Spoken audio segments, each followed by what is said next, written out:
Hello everyone, welcome to NintenDormant, the podcast where we discuss Nintendo games that have been left on the shelf. I'm your host George Banks, and this week I'm joined by John Cartwright. John, hello! Hello, can we just talk about how this is like the first time you've been the least beardy of everyone on the panel? What is that about? Yeah, I was giving my wife kisses and it was going up her nose and she just said, please. So I'm not often Sean, but today, yes, I am. I mean, it's not all gone if you're just listening. You've still got like bit of peppery Tiny face bit in there. of stubble. Yeah. I feel like you need to get up close to the microphone, brush your beard so listeners can fully understand how short it is right now. That's going to be a weird visual as well. I'm really sorry, everybody. Yeah. I can't even hear it, so it was just all visual for me. That's the longest intro to a guest. Yeah, right. We started talking about my face. What are we doing? It's your intro, really. Well, yeah, it's true. Joining John Cartwright, we have Josh Goldie. Josh, hello. Hello.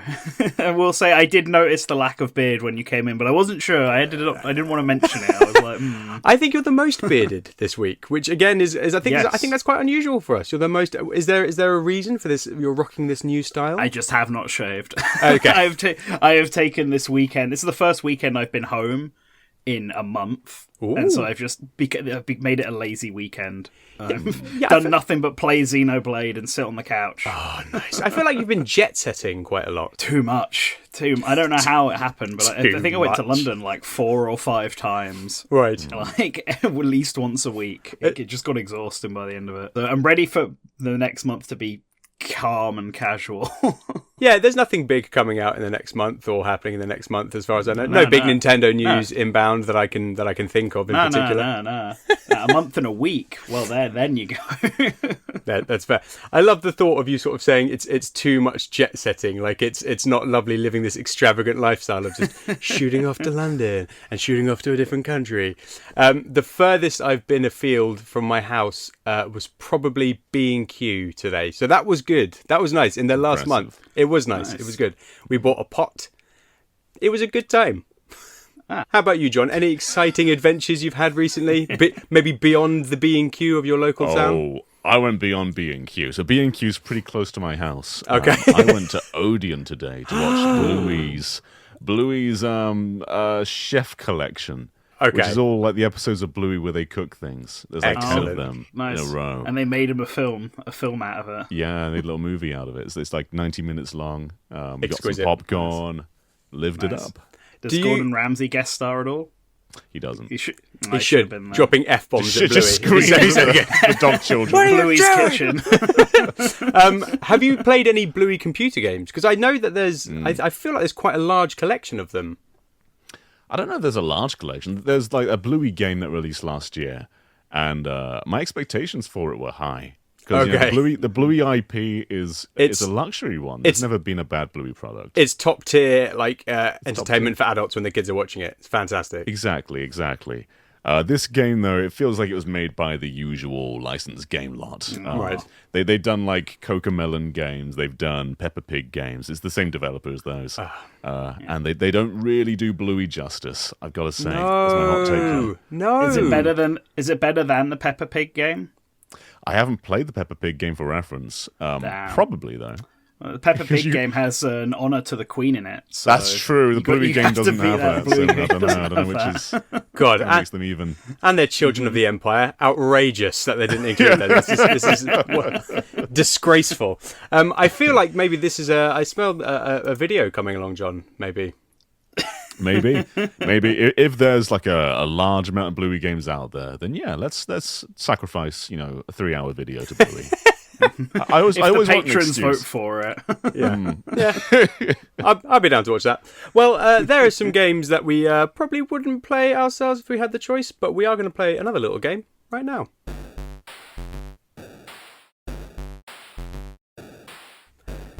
Yes, it's time for the NintenDormant Quickfire quiz. 2 rounds, fastest finger first, followed by play or pass for double points. And as always, our guests will be choosing their buzzers. And if they're not Bluey themed, I might be a bit upset. John, are you going to grace us with a Bluey buzzer, or are you going to give us something else this week? That was my idea from the get-go. Oh, yes. I want to have bingo going for real life. Okay. Bingo specifically. It can't be Bluey. Specifically bingo, and saying for real life. For real life. Is that a common catchphrase? Because I've seen a lot of Bluey. Yeah, they say it a bunch. Okay. Bingo's catchphrase. Okay. Weird. Okay, clearly I just at that point I'm just fully zoned out when Bingo saying that phrase. But I will make that happen for you. So for real life from Bingo, no problem. Josh, will you have a Bluey buzzer too? I have never seen Bluey in my life, so I will not be having a Bluey buzzer. Fair, that's fair. Instead, what can I do? Instead, I'll go with theme for this one, and we'll have a sin and punishment themed buzzer. Ooh, okay. So, what's it going to be?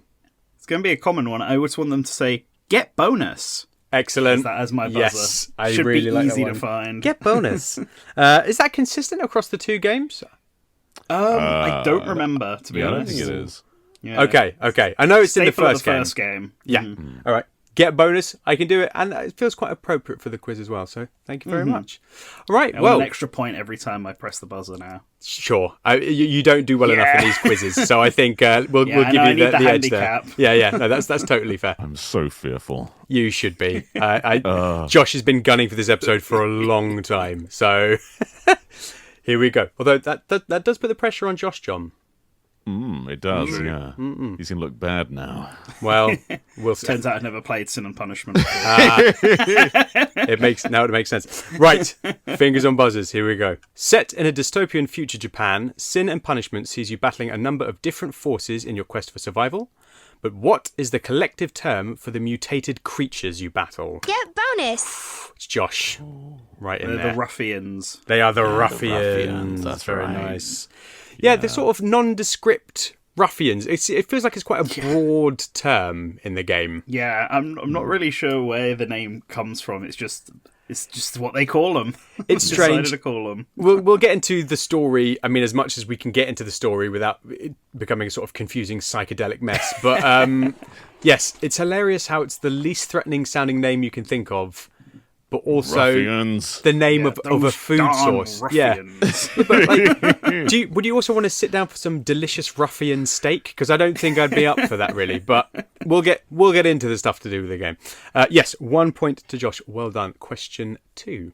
To help combat this threat to Japan, an international peacekeeping organisation is formed. What is that organisation's name? I do have multiple choice, if we're not too sure. We've got chin rubbing. Chin rubbing's always a good sign. Okay, I'm going to go multiple choice, but it's still going to be fingers on buzzers. So, what is the name of this organisation? Is it the Armoured Militia? Is it... Oh, John's is buzzed it in. like armed volunteers? Is that? Oh, John, very nice. Nice. Yeah, volunteers. That's lodged somewhere in the back of the brain. That Armoured Militia suddenly sprung it forth. I mean, a weird name again, Armed Volunteers. Everything about this game's weird. Yeah, a lot of it is. I love these two games, but it's the specifics about the plot and just further details, I couldn't tell you much at all. Yeah. It's all a huge blur. Oh, good. I'm looking forward to the rest of the quiz.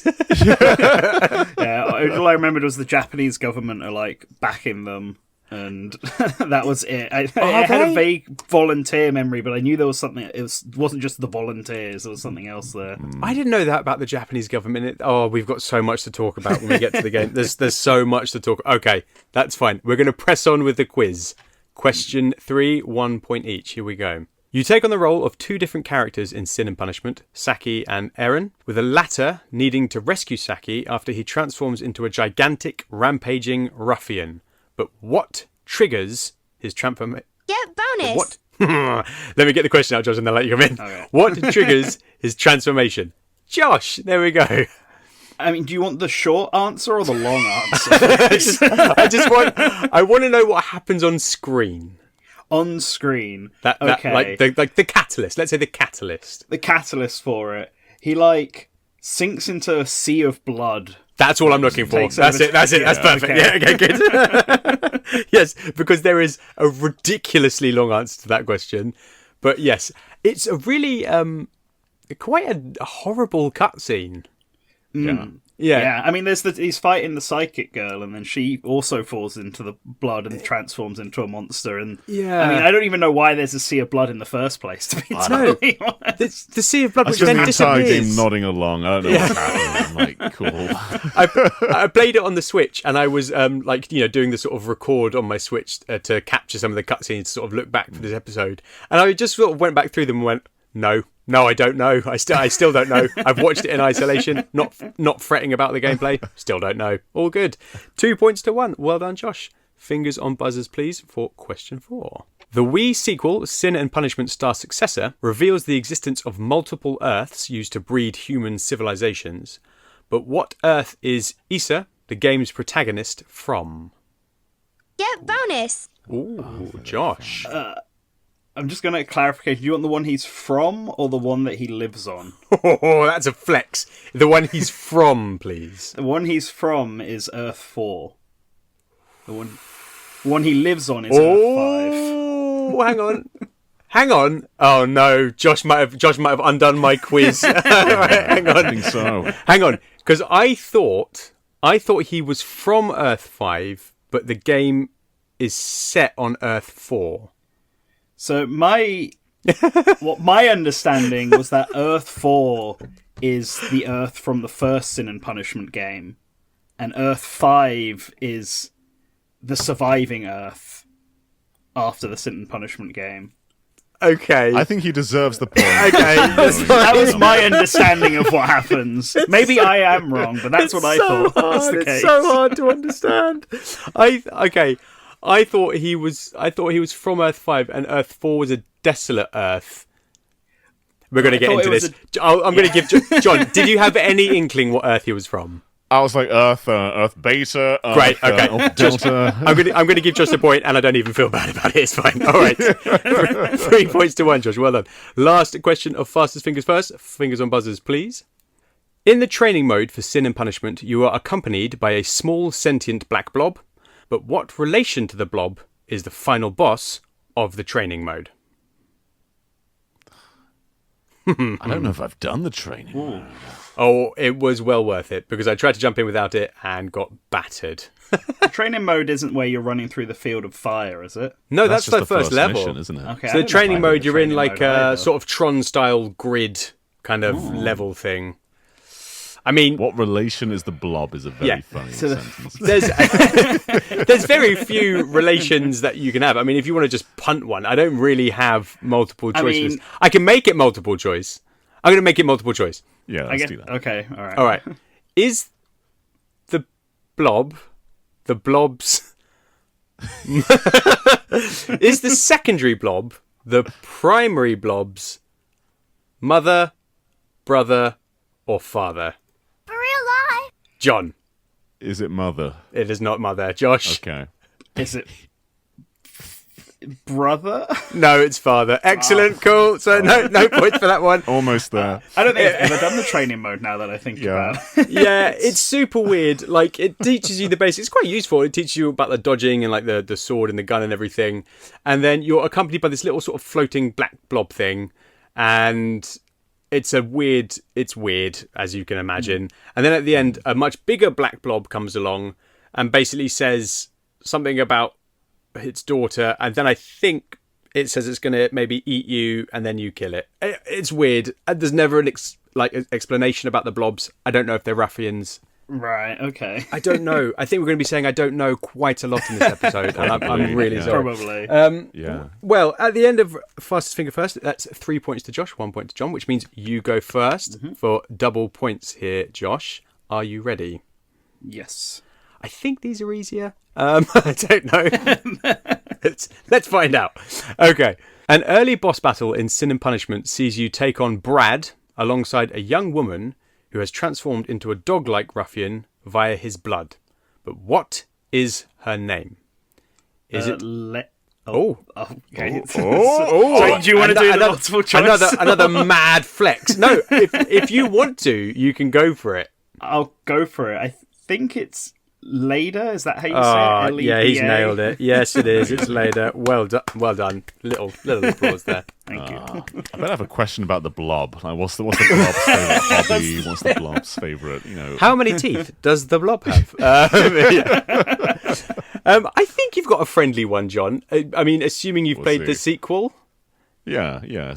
I don't know how many specifics I can tell you. It's going to be fine. It's going to be fine. Here we go. The creators of the Earths in Sin and Punishment Star Successor send out a group led by Issa's former ally Deco to hunt Issa and his companion Catchy down. But what is the name of the group Deco heads up? Is it A, the Nebulox, B, the Nebuchadnezzar, or C, the Nebunogu? I feel like it's Nebulox. It's the Nebulox. Well done. 2 points to John. I have no idea if I'm pronouncing any of these names correctly. I think, Josh, I'm going to defer to you this. Is it Issa? Isa? Feels like it's Issa. Issa. I think it's Issa. I think they say Issa in the game. Yeah, no, it's Kachi, Eren, Saki. Saki, Eren, Saki. Issa, Kachi. Yeah. With the four protagonists. This is going to be so So I think it's Issa. Okay, thank you. Okay, I feel less bad. That's fine.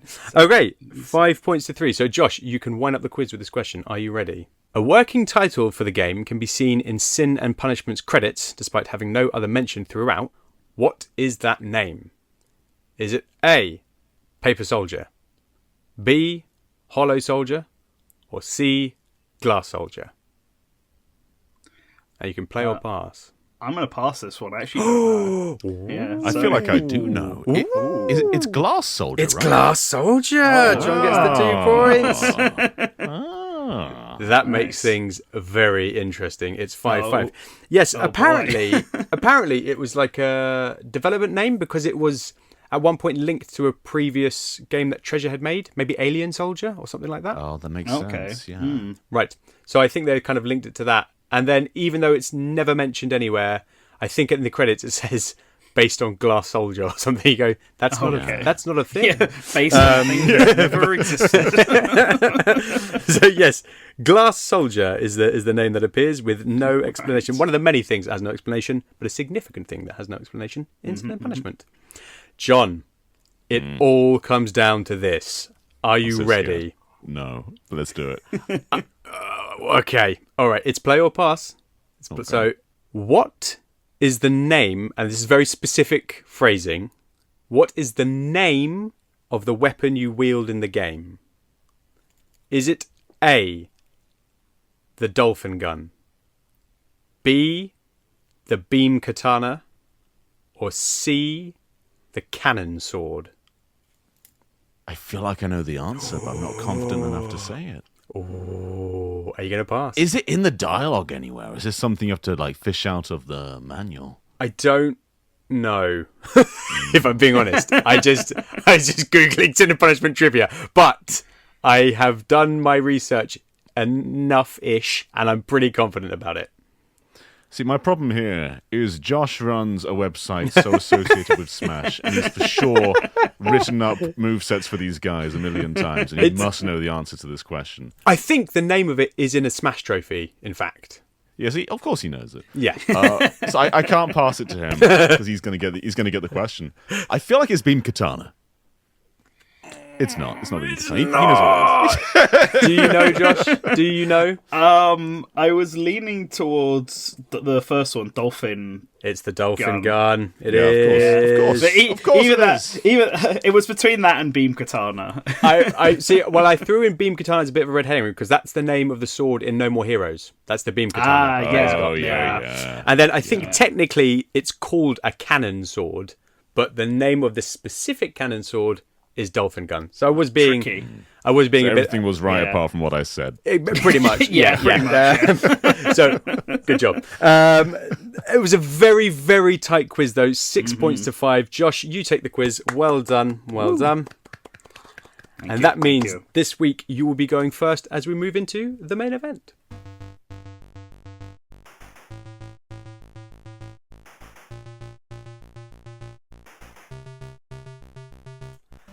So yes, the game we are talking about today is the Sin and Punishment series. A quick history lesson for those who don't know. Sin and Punishment and its sequel, Sin and Punishment Star Successor, are on-rail shooters developed by Treasure and released for the N64 and Wii, respectively. Releasing exclusively in Japan in 2000, the original gained cult status in the West as an import title before becoming available to a more mainstream audience via Virtual Console in 2007. The game is known for its intense action sequences and strange but gripping storyline, and 2 years later, the sequel Sin and Punishment Star Successor released on the Wii, following very much in the first footsteps. The game ended on a cliffhanger, and fans have been clamouring for a title to conclude the story ever since, but with the studio having very little output since the middle of the last decade, that might not happen, though they did announce in 2022 that they are working on a highly requested title. So guys, what do we think? Do we think Sin and Punishment might be making a comeback soon? Josh, what do you think? I really, really hope so. Yeah. Like, I have a feeling that's not the game they're working on. No, like, Treasure have don't quite say a that. few shmups under their belt, and I think there's one that's like very highly regarded. And I want to say that's the one, but maybe I'm just being pessimistic. Maybe they what's are the one? working on a new one. No, I don't know. I don't know the name. To be honest, Treasure series. I mean, it's like Ikaruga, Radiant Yeah. Silvergun. Oh, stuff like yeah. that. I think it's Silvergun. Like the sequel to that is the one they're working. Ikaruga, Gunstar Heroes, and Sin and Punishment. Oh, and Gunstar Mischief Heroes. Makers are like the only 4 Treasure games I think I've played. They re-released Radiant Silvergun not long after that statement, so I wonder if that highly requested title was just a port of Silvergun. Oh But, no. I did look maybe. around. Yeah, I couldn't see any sort of additional information. Mischief Makers is another one that I haven't played because that's a 64 game, and it's on the NintenDormant list. And I've snapped it up for £14. I'm very pleased about that, so I'm looking forward to playing that one. Yeah. I was going to put this in the quiz actually. Can you tell me a first-party Nintendo character that they handled on the Wii that they made a game for? Treasure on the Wii. Platformer. did they do on the Wii? Platformer.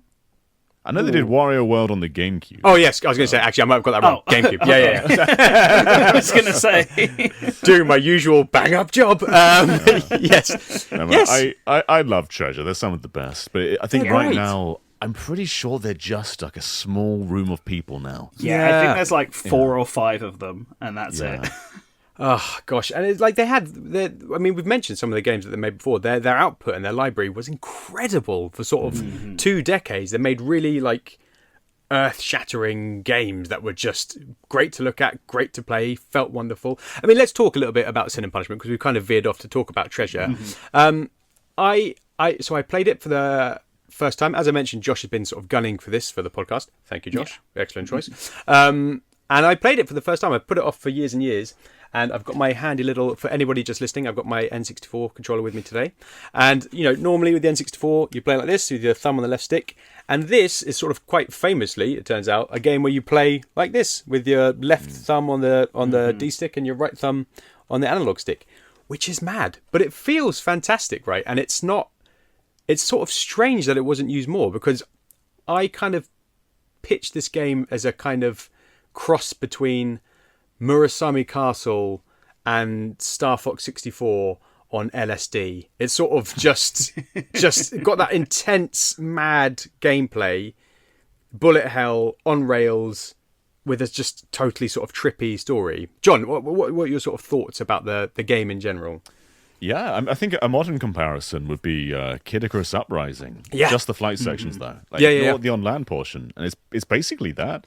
It even has the same sort of melee mechanic. Like when an enemy's close, you just, instead of shooting, you smack them. Yes, that's true. Yeah. Yeah, like they're really similar. But of course, this stood out compared to Star Fox. Like Star Fox, is very like vehicular, whereas this, you're on foot the entire time. It's a lot more personal, a lot more hands-on. And I think it's just crazy how hard it pushed the N64 because it's a beautiful game. Yep. With a lot of cutscenes in there, very heavy. But yeah, it's just got this really great refined gameplay with the most like off-the-wall story you ever seen. And it's done on the N64 of all things. Like this, a lot of this stuff doesn't feel possible for the console, but yeah, it just pushes it to its limits. They did it. How about you, Josh? What are your thoughts on it? Sin and Punishment is like one of the best looking games on the Nintendo 64. Easily. Like, I know it comes right at the end of the hardware where Treasure could really use everything from it after like what everyone had learned over the course of it being out, but it just looks like amazing. Yeah. Like, all the models look really high quality. The amount of stuff happening on screen is really impressive. Yep. It's just a absolutely solid game. The soundtrack's also an absolute bop. Yeah. Oh yeah, it's like sort of thumping dance music, right? Like as you're going along, it really pushes you along. It's great. I'd say like a comparison from the past. What it's probably most closest to, I'd say, is Gunstar Heroes, which was Treasure's previous Mega Drive game. But if that game was on rails, like it's got that same run and gun gameplay feel.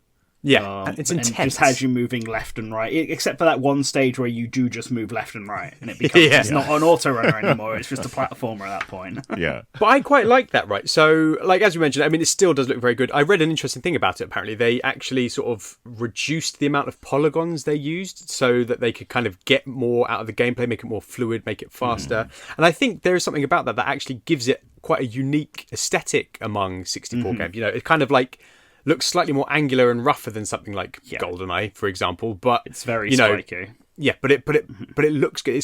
It kind of blends into the world that they've created, right? That's the sort of thing that they do, isn't it? They're very good at creating the visuals to sort of suit the gameplay.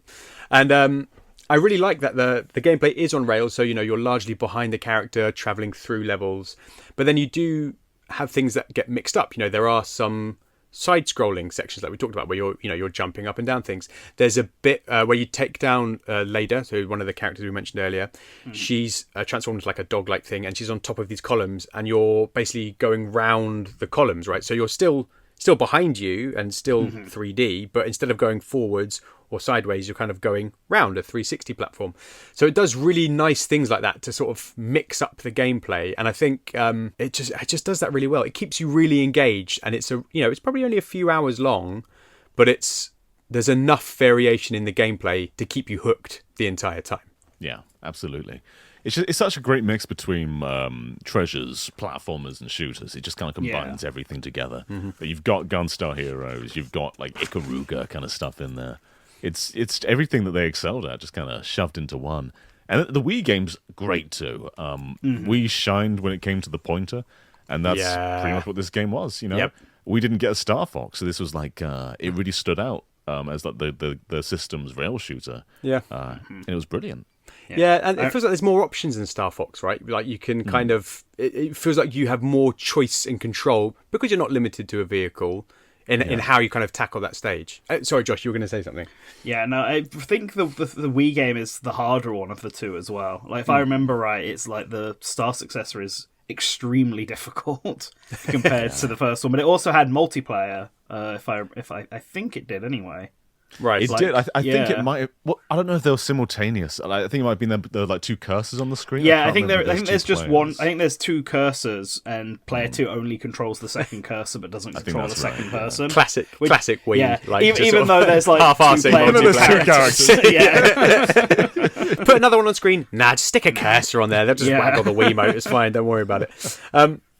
Yes, well, I unfortunately I've not been able to experience the second game hands-on myself. I've watched obviously some playthroughs to in preparation for this, but it looks like there's kind of even more of that aspect of sort of ownership of how you tackle it, because the characters are largely on kind of hoverboards, or like the main character Issa has a jetpack, and Kachi has like basically a hoverboard. So you can move yourself like kind of all around the screen as you tackle all the sort of bullet hell stuff that you have to deal with, basically. Yeah. Yeah, it looks fantastic. It's on my list to buy now because I really want to experience it. Let's talk about. We've alluded to the story because it's just ridiculous. Josh, I'm so sorry, but you've proven yourself to be the expert with the quiz. So I'm gonna ask you if that's okay to try and encapsulate the story of Sin and Punishment and Star Successor, and and Star Successor and I think but when we get to Star Successor's ending, I might put up a little spoiler warning. We can have a little 3-minute spoiler chat, and maybe John and I can jump in if we fundamentally disagree or totally misunderstood something that Josh is saying about it, because I think people might interpret this in their own way. But go on, Josh, please fire away. So this is my understanding of what the story is. So I'll stress that. Good luck. So there are like two universes, inner space and outer space. Both games that take place in inner space, and the creators are the ones who run it in a space. And to defend themselves from outer space, they create tons of Earths that all like grow humans on it that they train up to be like soldiers. Basically, that's super. And if an Earth gets too peaceful, it gets like destroyed. Yes, and redo it again. This is all the sequel, right? Because none of this came. You're just setting the scene. Sorry. Okay. Sorry. I was doing it chronologically rather than game. Oh my god, Josh. Okay, all right. Okay. Just to clarify, in case people start playing Sin and Punishment on NSO, I should have said you can play it on NSO, and they go, "What the hell is Josh talking about?" Sorry. Right. Okay. I'll skip over stuff, so I'll just go straight to Sin and Punishment 1's story. So it's set in the far off future of 2007. Mm-hmm. We all remembered that with the river of blood. Yep, go on. I think it's like overpopulation or something like that. They describe it as Earth becoming prosperous, but it's actually like overpopulation has led to a food shortage. Mm-hmm. So they start like genetically growing food through mutations, and I don't know if they're mutated animals or something. And this is what the ruffians are. Yes. And we get told at the start of the game that it's like the United Nations or the Japanese government, Japanese scientists who are doing this in like Hokkaido. Mm-hmm. But you learn later on in the game that a character called Achi, who's from outer space, has but you don't know this, right? But you don't know this, right? I don't know if she name drops that she's from outer space in the first game. But I think it might be something in the ending that's a bit like weird. Yeah, if they do a third game, they do a recap, but they just split this podcast. I think there was like inner space and outer space. So succinct, and also I just can't shut up and let Josh talk. I'm going to shut up, Josh. You please carry on. Okay, all right. So they make these genetic creatures called the ruffians, which are meant to be a food source, and then one day they go out of control and they break out and they start swarming over Japan and attacking and killing people. And that causes the United Nations to sort of panic, and they put together the armed volunteers with the backing of a guy called Brad, who puts together a whole army, and they fly around, they start fighting the ruffians. At the same time that this is happening, Achi sets up a rebel group called the Savior Group. I think that's what they're called. I think so. And recruits Saki and Iron, two orphans whose parents were killed in the ruffian attack, as well as a bunch of others who you don't see because they're dead by the time the game starts. Because the game's not started yet, by the way. Because the armed volunteers are also treating the Japanese people really poorly. Yes, they're oppressing them. So they all get shot up at the start of the game, yeah. Yeah, so the Japanese people are all being oppressed by the armed volunteers, which is a big united world army designed to defeat the ruffians. And the Savior Group, which Saki is a part of, is there to try and help the Japanese people by fighting both the ruffians and the armed volunteers. Yes. So that's the setup to the game. And then the game just starts in a weird dream sequence where Saki's running through a fire field fighting ruffians, and then he wakes up. And then you're in, like, I think it's Shinjuku? Yes. You're running towards Shinjuku Station, fighting both ruffians and... It's either Shinjuku or Shibuya, it's one of them. I was going to say, I think it might be in Shibuya, but it's in Tokyo, I remember that. Yeah. Yes. So you're running over there, and then you fight a bunch of the armed volunteers. I think there's a guy with a Gatling gun that you fight in an elevator. Yes, that rings a bell. Right. Yeah. And then when you get to the top, you fight this big dog monster, lion monster, ruffian, which you kill, and then you fight a psychic woman who is trying to stop the dark ruffian. I think her name's Kachua. Yeah. And then when it is. How do you remember this, Josh? It's one of the names I had in the quiz. It's a machine. He's an encyclopedia, man. It's ridiculous. When Saki shoots her down, she transforms into a big monster, floods Tokyo in a sea of blood. Yeah. Which causes Saki to also transform into a big monster while Achi saves Aaron. Is her name Iron or Aaron? It's like Aaron, Iron, yeah, something. Spelled A-I-R-A-N. Yeah, Iron is what I think it is. So Iron and Achi see the armed volunteer spaceship, or Harrier, whatever, and the Harrier's trying to kill the monster version of Saki, which has now gone crazy. Yep. So Iron and Achi like uses psychic powers to fly Iron around on some debris as she shoots down like that is the best entire level. United Nations army. He was saying he didn't remember much. This is before we absolutely ridiculous. He knows the entire game. This like, is back you're to literally back. going level to level and like naming bosses. I feel like you were maybe throwing the quiz just to sort of make John feel good. Like, oh god, I don't know. Oh, maybe John knows this one. Ooh. There were more story questions. Maybe I'd have got more. You break into Brad's Harrier.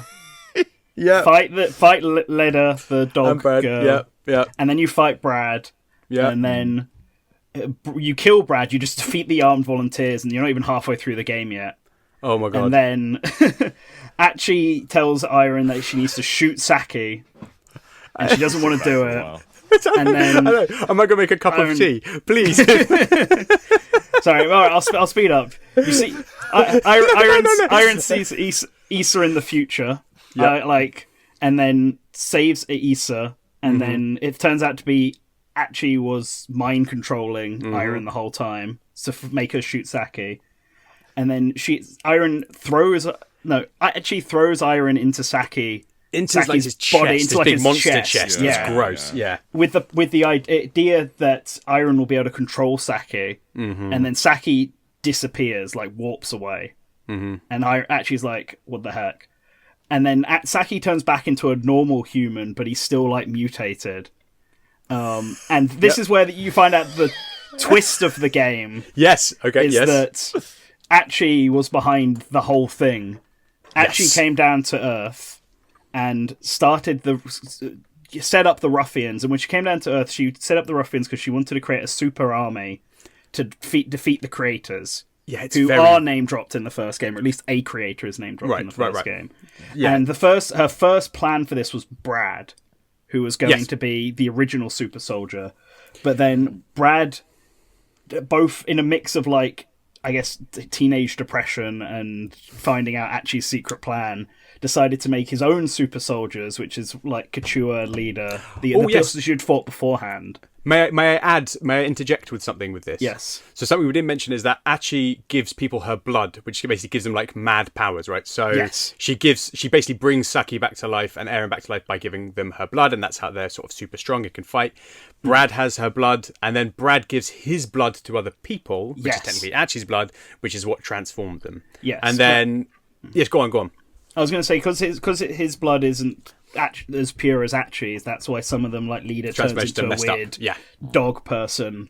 The first dog person you fight, I can't remember their name, but they're also one of the people Brad gave blood to. The one you fight on the roof of Shibuya. Yeah, I can't. Is it Radon or something? I think that sounds right. Yeah, I've got it written down somewhere.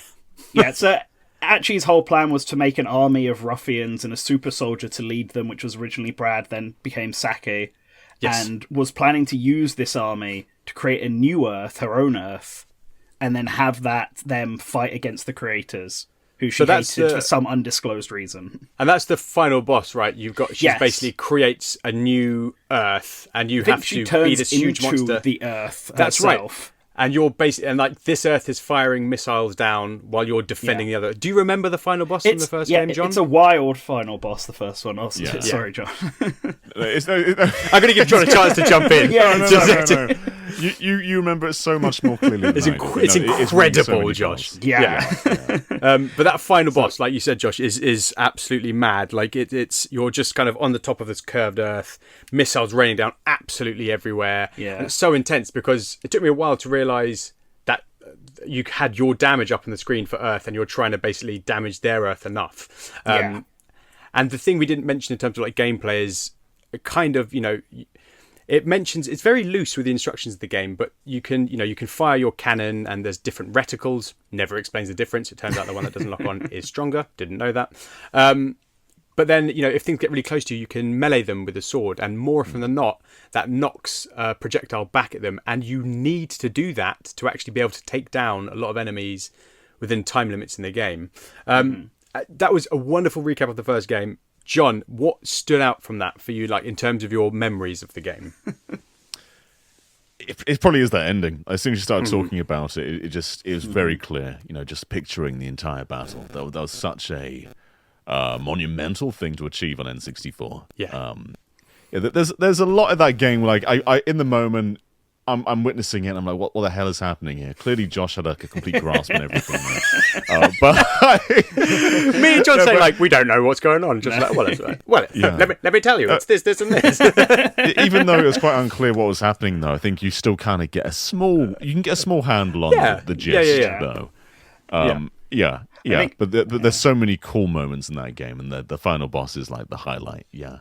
Right. Yeah. Okay. I will say I think I've had a slight advantage because I think it was only last year I discovered that there was a Sin and Punishment manga that they made to go alongside the game, and it's very short. It's only like 1 volume long, and it doesn't exactly follow the story as much. Like Tokyo doesn't get flooded in blood. The whole fight takes place in Tokyo, but it still has like Leda isn't actually a dog person in this. She's got her normal form. I think they just combined all 3 of the girl captains into one character, basically.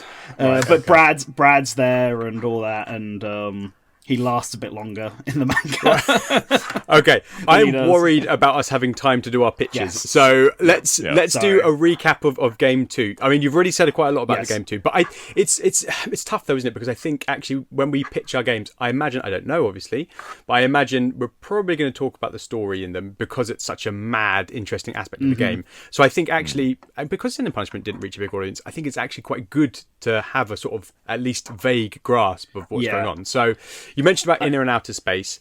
There is quite a big spoiler, and it's one of those ones that like it's nice to enjoy if you don't know. So walk us through the second game, if you wouldn't mind, Josh, if you'd be so kind. Okay. And when we get to spoiler territory, we'll set like a 2-minute timer. Okay, I don't remember the second game as well as the first game, so I'm not going to do any kind of level by level. Not going to do level by level. I was seemingly doing. Okay. I just know the game. So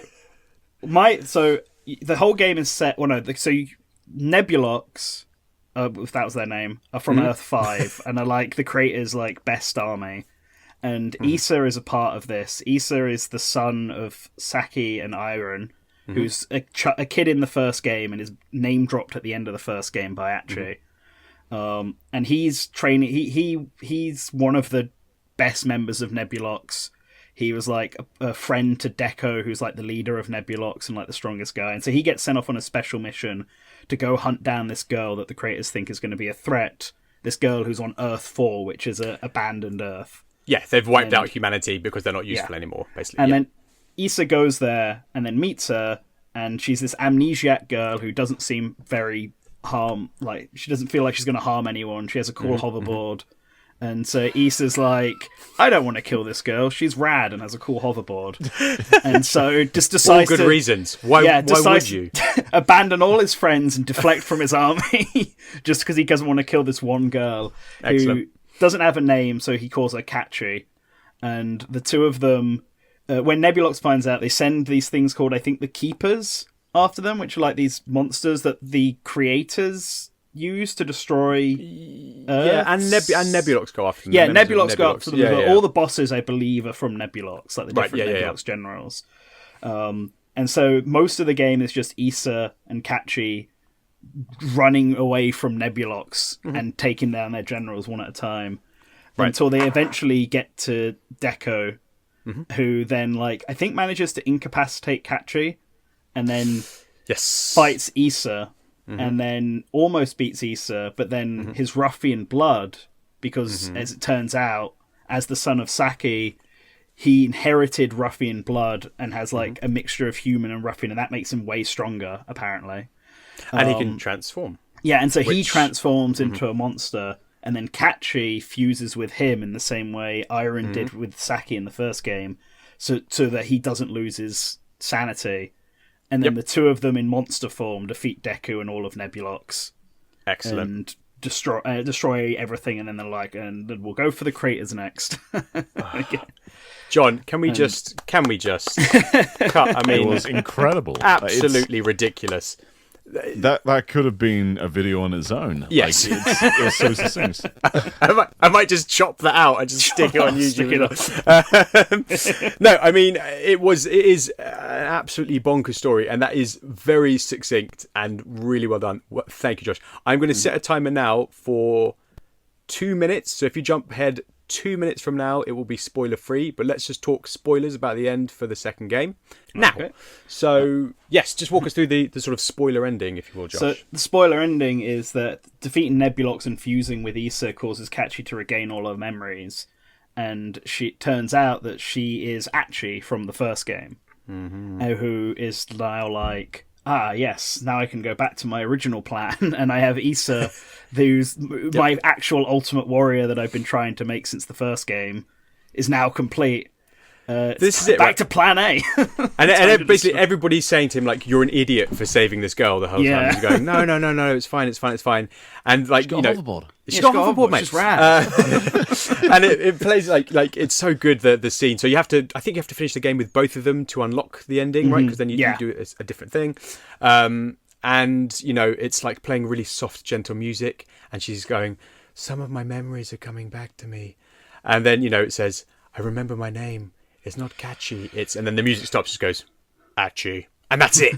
Like, it's such a cliffhanger. Yeah. And that's the thing, like you said, Issa's name checked at the end of the first game, and you have this massive cliffhanger at the end of the second game. So I think we'll touch on this at the end of the spoiler section as well. But yeah, it's one of those things. Do you think people knew when they were playing the game? We've got about 30 seconds left of spoiler chat. No, she doesn't really look like Achi. Yeah, she doesn't have the same different color coordination or anything like that, and has a very different hairstyle. It's odd that they would pick a name so close to it in Catchy, which but maybe in a way that maybe threw people off. I don't know. I wish I could remember at the time. I wish I was a fan at the time, so I could have sort of been around for that speculation.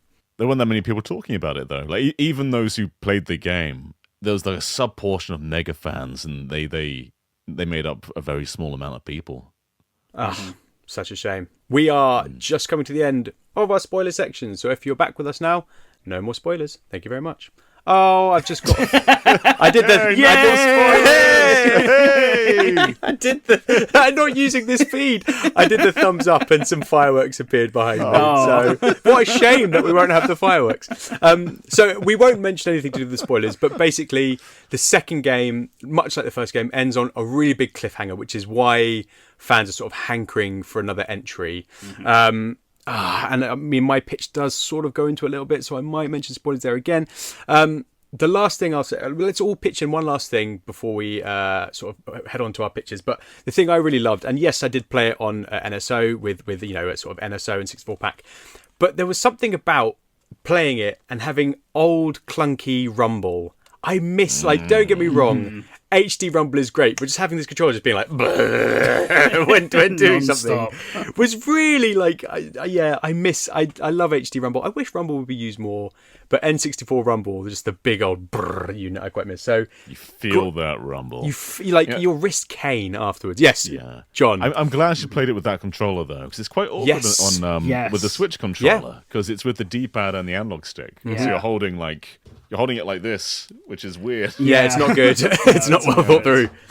Yes, if you're going to experience on NSO, try and do it with an N64 pad if you can. Josh, anything to sort of chime in with before we get to the pictures? Actually did nothing wrong. Unproblematic queen. Okay, all right. Well, maybe this will turn up because you won the quiz, so you are the new president of Nintendo. But we are the board, and we demand that you bring back sin and punishment. So please, Josh, tell us, how are you going to do that? Right. So I'm going to be really honest up front.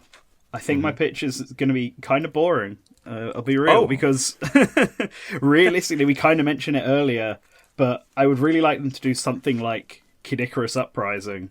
Right. But with sin and punishment, because it could just be a rail shooter, right? That would be the easy thing, the logical thing, just to make it a rail shooter again. But, like, even back on the Wii era, as much as I love Star Successor, it's really hard to pitch a rail shooter as full-price game back in 2007. The Wii got away with it because of the motion controls made it a gimmick, and House of the Dead had come out and managed to, like, make the genre really popular again. But outside of, like, Star Fox, which even then hasn't had a game since the Wii U, what other rail shooters are coming out right now? It's not exactly the most lucrative of genres, but I think given the way Sin and Punishment has even some levels that aren't on rail shooters but are like side-scrolling platformer levels, I think you can easily get away by just taking that idea and making it 3D as well. Having still the shooter mechanic, still aiming like you do, using the Switch 2 mouse controller to aim, but now you can run around in a 3D space rather than being locked to sideways. But I still want some on-rails section going around. Not necessarily flying like you do in Kid Icarus Uprising, but you could have some of that there. Because for my game, I would want it to follow on from the second one with Issa as the main character again. Oh, okay. So he's got a jetpack, so you can just go on like that. So on-rails sections where you're now going up to fight the creators and the keepers. Nebulox is destroyed because it's the end of the set after the second game. You're now going to actually find out who these creators are and actually fight against them. Very nice. Just find out what the heck is even going on. Because even 2 games later, we still don't even know why she has beef with the creators in the first place. I don't know if we're ever going to know. Okay, so Kid Icarus inspired on-rail shooter, like dedicated to a bit of 3D platforming as well. How much, like, what's the split are we talking about? Are we sort of like majority on-rail shooter, or is it more 3D platforming with sort of on-rails? I wouldn't call it 3D platforming. First off, I'd call it more like a 3D action game, like a bit more like maybe even like a as close to a character action game as you can get while still keeping the reticle on screen. So I guess actually more like a third-person shooter action game, which is why I describe it like Kid Icarus Uprising, because that's kind of what that game is like. Yep. It's sort of dependent on the level. Like, some levels might just purely be on rails. Some levels might just purely be the actual 3D actions portions. And some of them will have sections where it's 3D action section, and then it transitions to an on-rail section, and then it goes back to the 3D action section. But I would probably, just to keep the maximum amount of people interested, I'm going to say it's something like 60 to 70% 3D action and 30 to 40% on rails, which some people will find a portrayal of the original genre, given that it's an on-rails shooter game, but I think that's just what it needs to keep up with the times. Even Star Fox had those Walker levels where you just ran around and stuff. Didn't love them. We'll do them better this time. John, what questions do you have for Josh for this pitch? Do you feel there'll be any backlash from core Sin and Punishment fans? You know, there's dozens of them out there. They'll be really mad that you change the core gameplay to not be a proper rail shooter. I think they would be happy to have something Sin and Punishment back after nearly 2 decades. Give them anything. Yeah, fantastic. They'll eat whatever. That worked really well with what was that Mega Man? Mega Man creator game. Mighty Number 9. Mighty Number 9. Yeah. Hey, it's better than nothing. Is it? Is it now? Yeah. Well, Sin and Punishment 3 will be a good game. That'll be how we get them over. That's a good objective to have, isn't it? Yeah. It'll be good. It'll be a good one. All right. So how? Let's talk about. So you mentioned obviously the mouse pointer. So let's talk about the controls. How do you envisage that working? Because actually, I think for the first time since the Wii, we've got a kind of something which is potentially similar in terms of not in its execution, obviously as simple as picking up and pointing, but a sort of fairly unique input system. Yeah, well, I think it would be very similar to the original Sin and Punishment game, where you use the left stick, the left Joy-Con, which has the trigger button on the left, ZL, can be used to shoot. So could the L button, or you can use it on the mouse instead. Potentially, we could have a secondary weapon or skill sort of thing where we could have it so the mouse controller, the ZR, shoots, and ZL lets Issa use like a secondary ability. Something to change up. Because now that we're moving into 3D action, there's more space. We have the opportunity to introduce more combat-focused elements, whether they be additional weapons like grenades or stuns or something, or even just like comboing using the physical attacks. Because you have to think how to do physical attacks in this one. So actually ZL might do the ZL will do the physical attacking, whereas ZR will do all the shooting. So whether you do it via mouse or motion controls, this button is this hand is always dedicated to shooting. This button is always dedicated to physical attacking and moving. I like this. So, and we're going with mouse mode for aiming? Yeah, mouse mode or aiming. Gyro controls. Okay. Like, either or. Like, you can transition between the two of them. But unlike, say, something like Metroid Prime 4, which still asks you to use the face buttons really awkwardly, we just won't bother with that. On this side, it's only using the ZR and R buttons. Nice. I like that, because I think, like, we mentioned this briefly when we talked just after playing the Switch 2, but I do think the Metroid Prime 4 controls are a little bit clunky when you're in mouse mode. They're not sort of seamless. So I think keeping it simple, that's the way to go. And then we'll just have a bunch of different physical attacks with this. Maybe like a light and heavy attack even that you can combo into in order to do more to pull off aerial combat and stuff. Because thinking about it like a 3D action game or like a character action game, you think of stuff like Devil May Cry and Bayonetta, and while I'm not saying it's going to be in that style, because that would be really, the camera would be all hella awkward if we're trying to do that and keep the reticle on screen, I think you can still get satisfying combos into the game, especially with so many enemies, because I'd still want the game to be like flooded with enemies, almost Warriors style, but not playing like a Warriors game. Yeah, it's mad. I mean, you need a ton of enemies in order to fight. So yeah, it's great, isn't it? Like the sheer kind of volume of enemies in the first two games is brilliant. And it's when you find yourself in the zone, you're just going like, and sort of taking them all down. But I do like the sort of idea of having quite a lot of strategy to that as well. John, any questions? I was going to ask about the pacing, but it sounds like you're just tearing through these enemies. Because one thing with Uprising is in the flight sections, you take them down in a shot or two. In the land sections, though, they're all of a sudden a bit spongy. So I'm guessing you still just sort of tear through these guys in a couple of shots. We want to make have up for that with lots volume. of them. You want to keep up the combo, because one thing the original Sin and Punishment has, you get more points the more combo you bring up. Like, the more enemies you can kill in succession gives you more points, and I want to keep that system here, including all the get bonuses and everything like that. Bonus. Still make it have that sort of arcadey feel, even if it's a much bigger game now.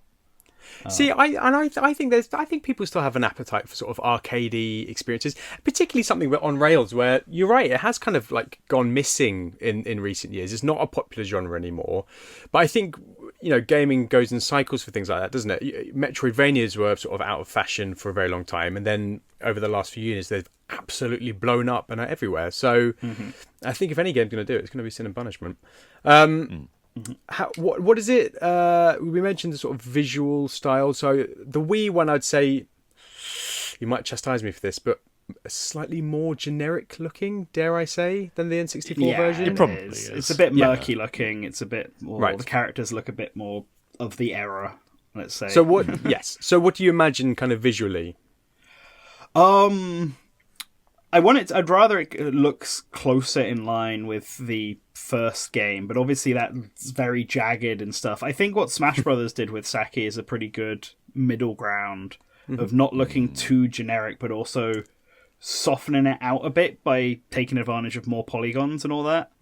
And especially if this is going to be a sequel to Star Successor, they've got established designs. Like, I'd still have them different outfit. I think something that I didn't mention but would be cool is because at the end of Sin and Punishment 2, Issa transforms into his ruffian form. Yes. And then can transform back into his regular human form. I think a cool thing you could do in this game is by like pressing in the left stick. When a meter is full, Issa can transform into his ruffian form. Yeah, and then it's temporary like power boost where you can plow through more stuff. Yes, like very that. Nice. But in the same way where Saki turned back into a human in the first game, and he has this kind of half ruffian, half human look, I think it'd be cool for Issa to have something like that as well.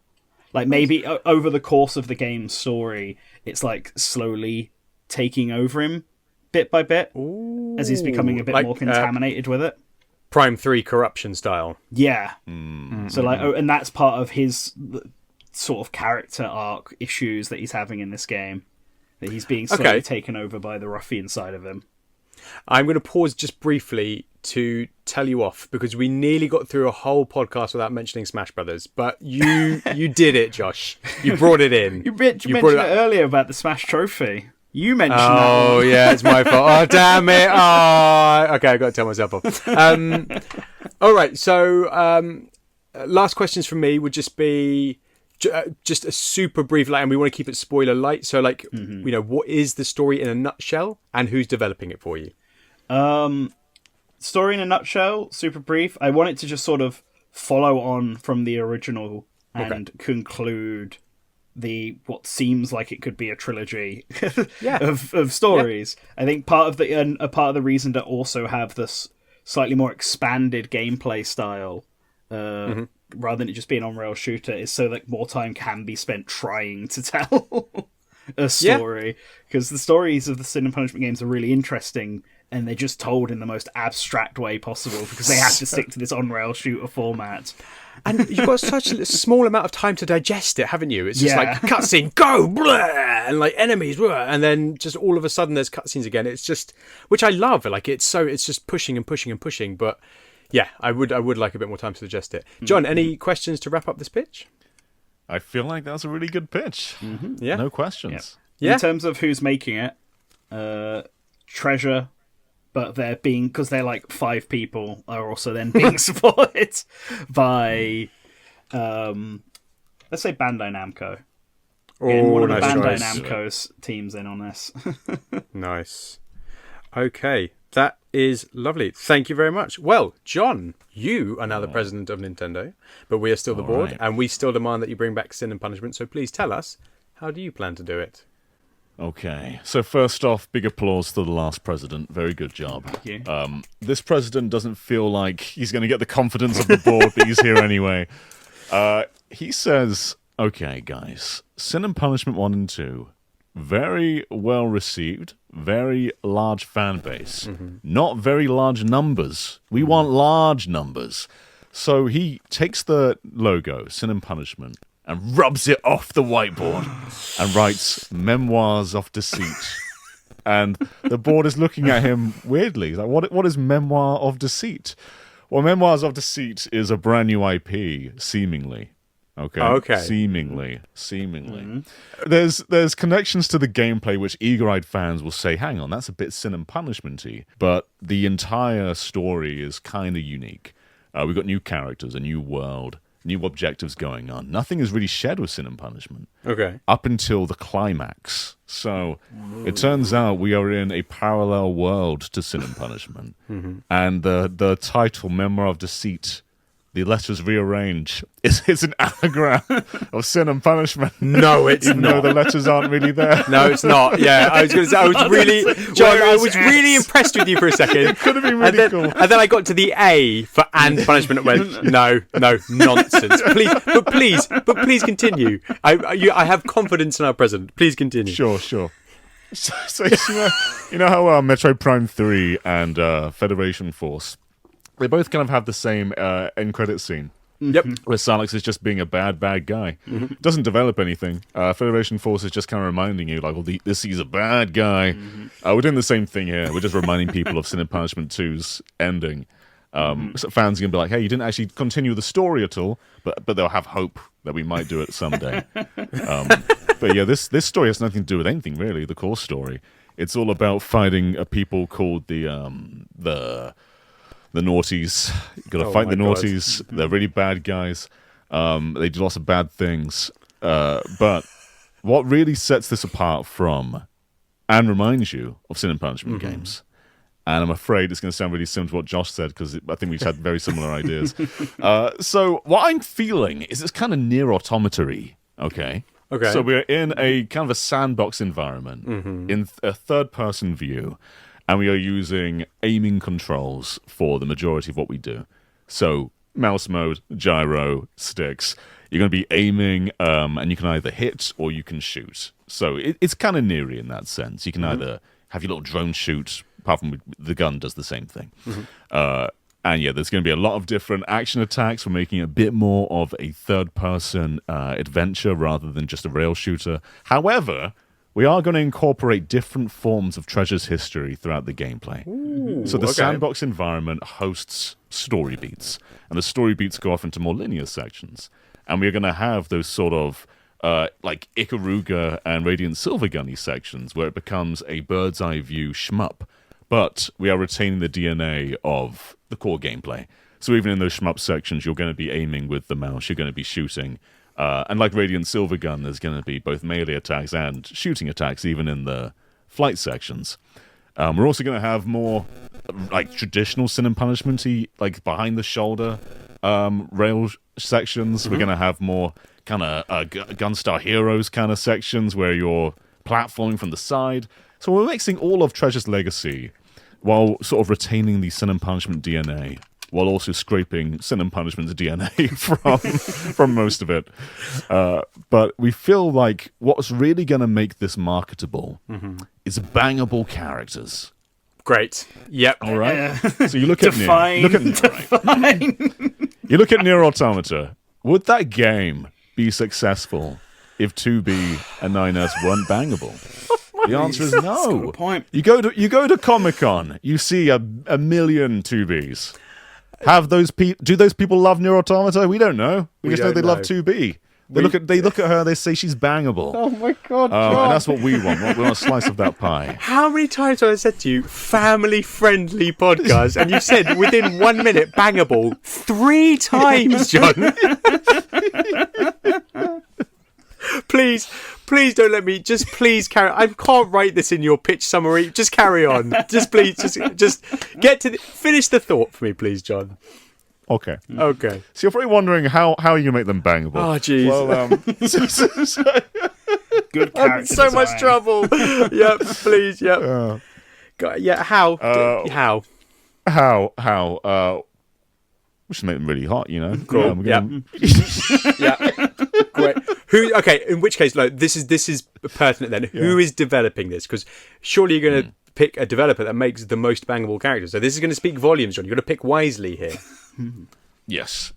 So Treasure is developing, but obviously Treasure is a room of 5 people. Yep. I mean, we want their talent, we want their legacy, but we don't know if anyone on the team has the capability of creating bangable.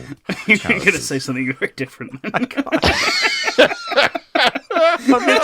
can literally feel a headache forming just thinking, how am I going to edit this? I just don't know how this is going to work. Please, it's fine. We're going to keep it in. We're just going to keep it in. Carry on. Okay. And so the Senran Kagura series has been around for a while. Oh no. However, I don't feel like they really have it either. Oh my god. Because they appeal to a subset of fans, but I don't think your average person is going to go to MCM Comic-Con or EGX. Same thing now, I guess. You're not going to see many Senran Kagura cosplays, are you? No. And if they were, they probably wouldn't make it into the building. So we need to balance it out. They've got some level of insight, but it's clearly not mass market. So we're going to get whoever designed 2B. Do you know who that was, Josh? Encyclopedia, do your Someone thing. from Platinum Games. Yeah, we're going to get them in, and they're going to mix together. So we're going to get a bit more of that edgy style of Senran Kagura, but with the more grounded and approachable 2B look. And it's going to create something which the world hasn't seen before, and that's going to make Memoirs of Deceit really stand out among all the other IP out there. So I was wrong, actually. It's someone from Square Enix who designed 2B. Well, there you go. His name is Akihiko Yoshida. I just looked it up. He worked on get him. Bravely Default, apparently. I guess you can kind of see their illustrations are somewhat similar. Yeah. So hang on. So we're saying that's Nier Automata's, yeah? Yeah. Nier Automata's Yoshida. I'm going to write that. Nier Automata's Yoshida. Mixed with the Senran Kagura. Right. Okay. And Treasure on top. So basically, you're pitching a game that has almost nothing to do with Sin and Punishment, except being vaguely sort of treasure-like. And I suppose, do you know what? I suppose if you're paying sort of, as an homage to Sin and Punishment, a game where it's sort of almost impossible to discern what it's about, and particularly in relation to the original game, you couldn't really be more Sin and Punishment than that. Yeah, exactly. And I feel like not really having any relation to Sin and Punishment up until the end is going to make people go, I should figure out what Sin and Punishment is. Nice. Because you're coming in with no expectations, and you're leaving with homework. And I feel like that's what we want to encourage people to come back. Yeah. Maybe we remaster the second game. We keep the train going, and people are on board. It's like with Nier. People went back and played Drakengard because it's just this link, because they are interconnected. Basically, bangability and homework. Basically, John has got a teacher thing, a thing for teachers, which we're just slowly unearthing throughout the duration of this podcast. Well, there we go. Josh, any questions for John? Less of a question, but what if you called the game Virtue and Reward, and then in the end it like flips over and it says Sin and Punishment instead. And Virtue and Reward is an anagram of Sin and Punishment as well, so it completely works. Yeah, it totally works. Yeah, just minus most of the letters. Just squint at so that. Funny if some form of media just attempts the anagram, has no relation, just trusts the audience. You're like, yeah, that's fine. That makes sense. I can't tell you how disappointed I was when I started to look at the letters of Memoir Deceit, thinking you've come up with such a genius title. I'm going to think of one. There's got to be an anagram of Sin and Punishment that we can use. It's a shame there's no B for bangable in there, but we'll get something. Okay, so we know who it's developed by. We know there's lots of nods and links.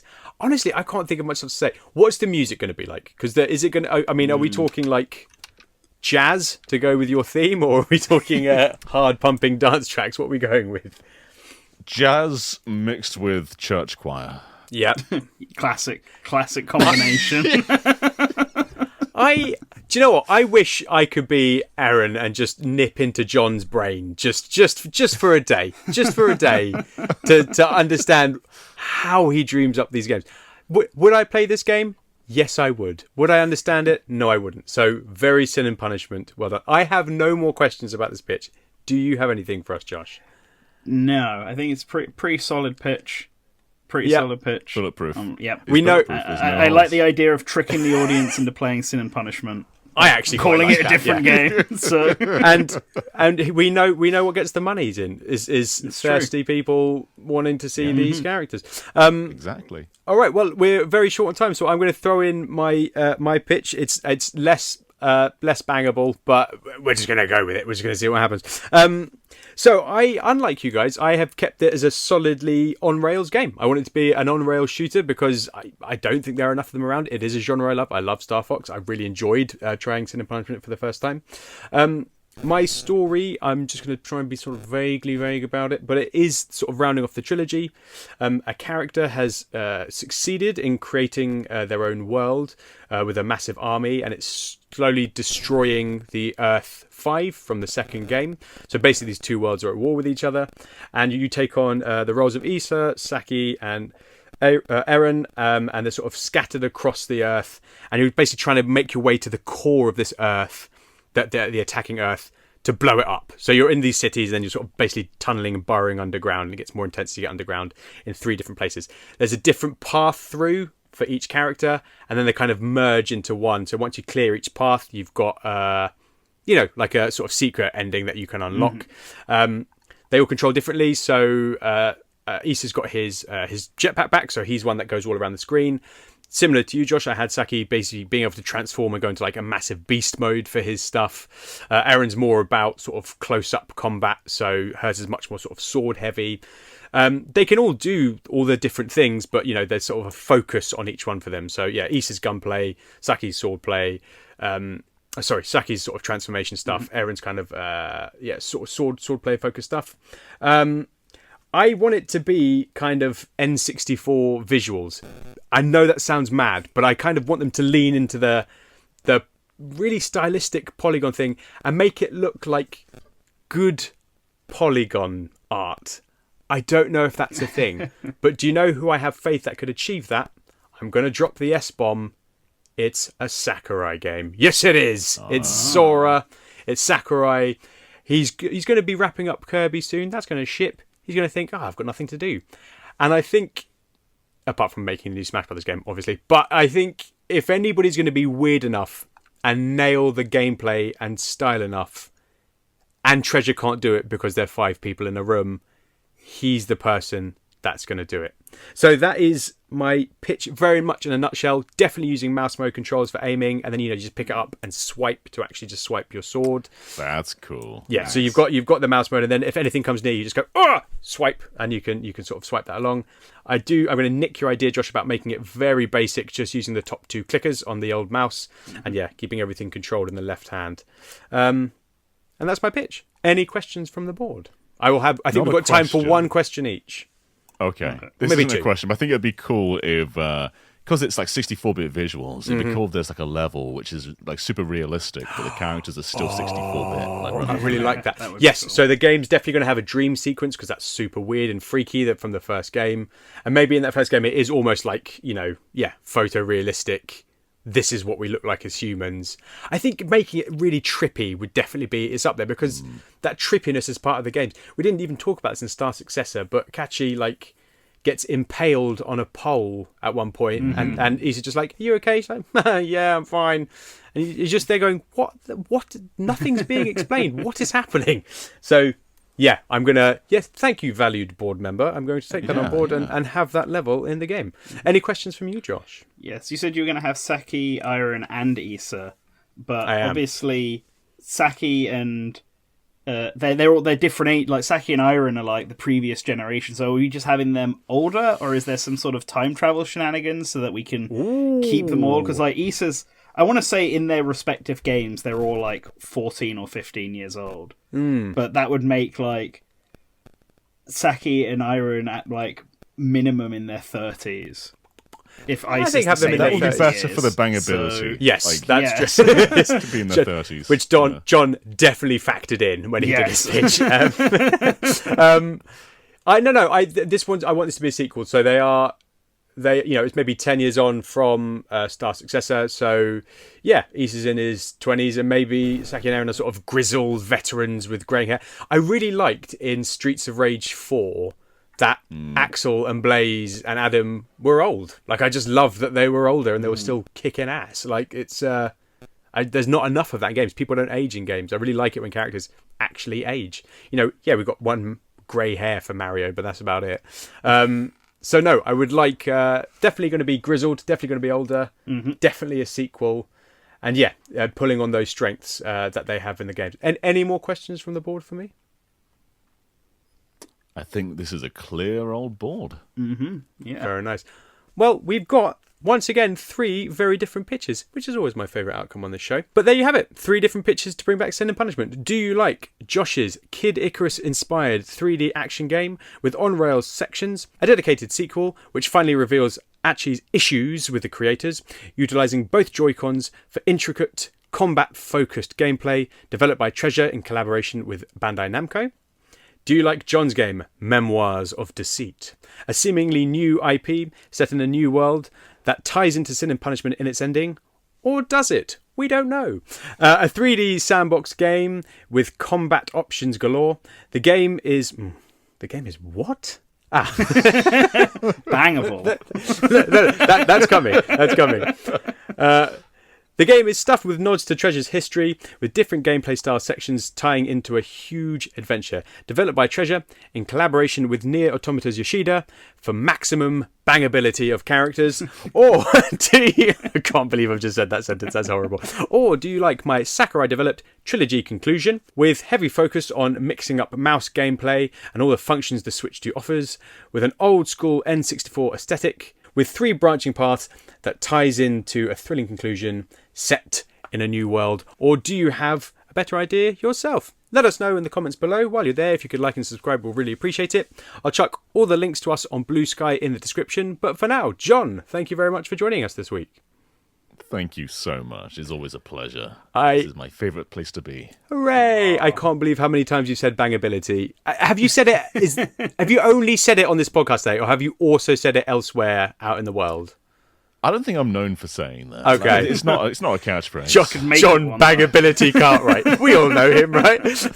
we need like a chart of bangability to sales. Like what is the actual correlation? Someone needs to do the math on this. It sounds like a good video. I'm going to put together a supercut of you talking about dating mechanics and bangability at some point. Josh, thank you very much for being with us as well. Thank you for doing the Sin and Punishment episode that I suggested after the first episode I was ever on. In February. I'm sorry it's taken so long. I cannot believe how well you encapsulated this game. I'm genuinely in awe about that. Thank you. I love games and series that have completely nonsensical plots where you need flowcharts to follow them. Love Kingdom Hearts. Love Sin and Punishment. So, get me lost and confused. That's all I want. Yes, we know how good my fact checking is with quizzes. So yeah, it would have been an absolute disaster. So thank you very much for being here and doing that. Thank you very much, John. Thank you very much for joining us and listening to today's episode. But for now, that's game over. Oh, my beardless face. I hate it. Goodbye.